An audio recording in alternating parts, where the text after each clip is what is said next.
पुराने समय में किसी शहर में एक जौहरी रहता था। उसकी असमय मृत्यु हो गई। उसके परिवार में पत्नी और उसका एक बेटा था। जौहरी की मृत्यु के बाद उनके परिवार में पैसों की कमी आ गई। एक दिन मां ने अपने बेटे को हीरों का हार दिया और कहा, इसे अपने चाचा की दुकान पर बेच दो, इससे जो पैसा मिलेगा वह हमारे काम आएगा।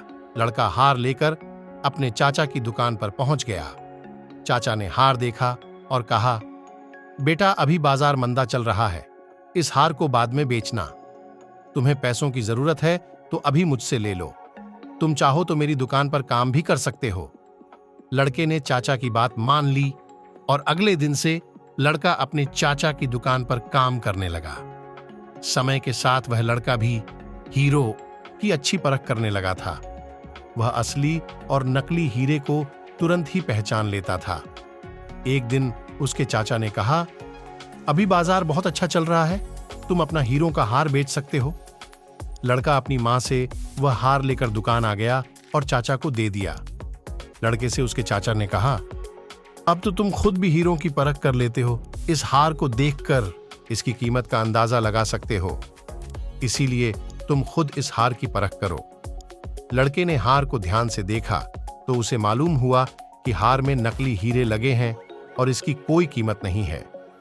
लड़के ने पूरी बात बताई तो चाचा ने कहा, मैं तो शुरू से जानता हूं कि ये हीरे नकली हैं, लेकिन अगर मैं उस दिन तुम्हें ये बात कहता तो तुम मुझे ही गलत समझते। तुम्हें यही लगता कि मैं ये हार हड़पना चाहता हूं, इसीलिए इसे नकली बता रहा हूं। तुम्हें उस समय हीरों का कोई ज्ञान नहीं था। बुरे समय में अज्ञान की वजह से हम अक्सर दूसरों को ही गलत समझते हैं। विपरीत समय में हमारे ऊपर निगेटिविटी हावी हो सकती है।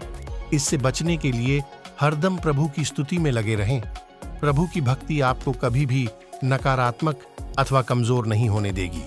ऐसी स्थिति में की गई जल्दबाजी से नुकसान हो सकता है, रिश्ते खराब भी हो सकते हैं। इसीलिए बुरे समय में धैर्य और प्रभु सुमिरन को ही चुनें।